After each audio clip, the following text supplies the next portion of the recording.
Visions and revelations happen. God can speak and show you things, but those things aren't given to you in order to make you special. Paul didn't call them liars because God can do that, but you can sense in Paul's words that he was tired of the competition. Paul said, I will boast about a man like that, but I won't boast about myself except about my weaknesses. Even if I should choose to boast, I would not be a fool because I'd be speaking the truth, but I refrain so no one will think more of me than is warranted by what I do or say. Paul had the right background. He had the right heritage. He was highly educated at the best school, under the best teachers. Not only that, he had suffered more than the rest of the teachers. He proved his faith was genuine. Maybe you remember this passage earlier in the letter. Paul wrote, I've worked much harder, been in prison more frequently, been flogged more severely, been exposed to death again and again. 5 times I received from the Jews the 40 lashes minus 1. 3 times I was beaten with rods. Once I was stoned. 3 times I was shipwrecked. I spent a night and day in the open sea. I've been constantly on the move. I've been in danger from rivers, in danger from bandits, in danger from my own countrymen, in danger from Gentiles, in danger in the city, in danger in the country, in danger at sea, and in danger from false brothers. I've labored and toiled and gone without sleep. I've known hunger and thirst and gone without food. I've been cold and naked. Besides all that, I face daily the pressure of my concern for the churches. Paul made it clear, if they wanted to compete, he'd win. But Paul knew that all his suffering, education, credentials, and accomplishments weren't enough to keep me from becoming conceited because of these surpassingly great revelations. There was given me a thorn in my flesh, a messenger of Satan to torment me. In those days, when a Roman general or emperor won a great battle, there would be a parade, a triumphal procession through the streets of the city. The conquering hero rode in a chariot while crowds cheered and clapped for his accomplishments. But there was one other person in the chariot, a slave, and his job was to be right behind the champion and to whisper in his ear, all glory is fleeting. Because they recognized if you got too caught up in the approval of the crowd, you could become self-impressed and filled with arrogant pride. The whisper was a reminder, success doesn't last forever. Well, Paul had something that whispered in his ear, a reminder that he was mortal. Now, scholars disagree on what Paul's thorn in the flesh was. Some think it was persecution that he suffered. Others think it was the continual problems in the churches that he started and led. Most assume it was a physical ailment, that it was migraines or malaria or epilepsy or arthritis. I tend to fall in the camp, I think it was something physical. I think it was a chronic pain or a disease. Regardless of what it was, Paul was regularly reminded he was only a man. He wrote 3 times, I pleaded with the Lord to take it away from me. And the spiritually significant thought his next words would be, and sure enough, because of my powerful prayers, I'm whole, I'm healed, and that thorn's been removed. That didn't happen.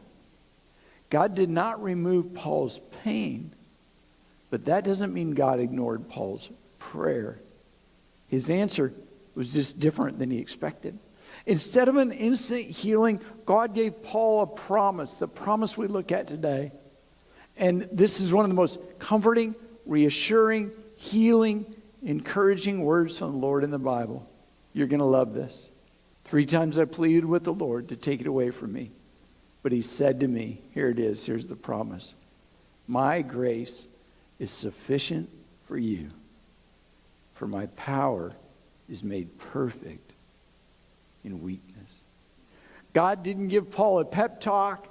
God didn't tell Paul to man up, dig deep, or figure it out for himself.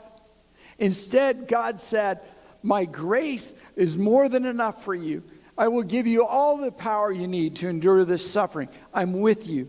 You don't have to rely on your abilities or your strength. Instead, rest in my power and my grace. You can count on me. You can depend on me. I'm here. I'm with you. Even though times are difficult, even though you don't understand, even though you just want this to be over, I have not left you. Every day when you wake up, you will rediscover my grace. Every time you feel weak and ready to give up, you will re-experience my power. Paul, keep going. I'm with you. And what God said to Paul, he's saying to you today. Listen to me. Coronavirus will not defeat you. You may feel afraid, weak, sick, or inadequate. And in response to that, God says, my grace is sufficient for you, for my power is made perfect in weakness.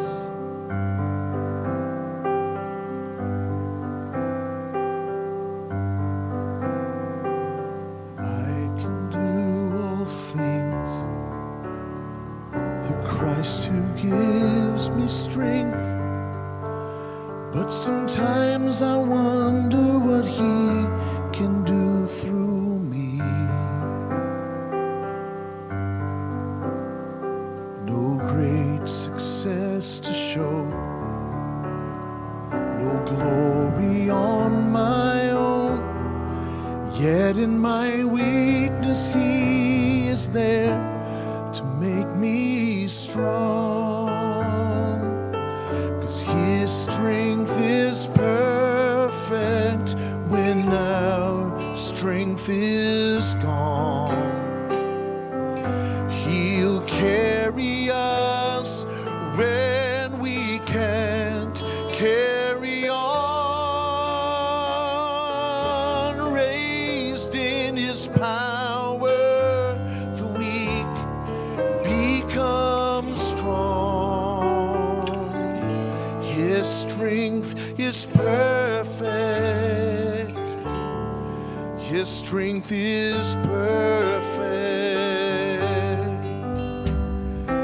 We can only know the power that He holds when we truly see how deep our weakness goes. His strength in us begins when ours comes to an end.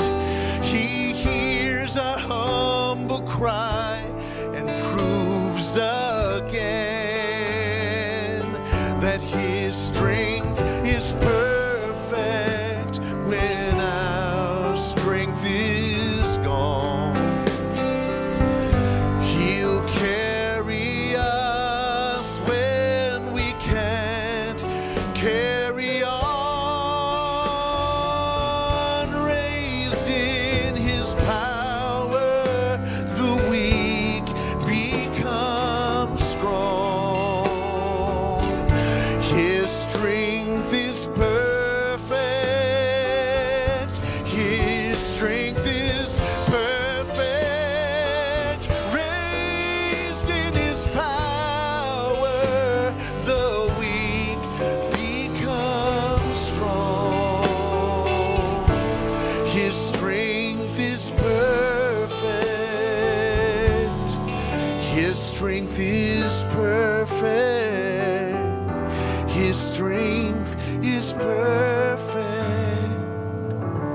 His strength is perfect.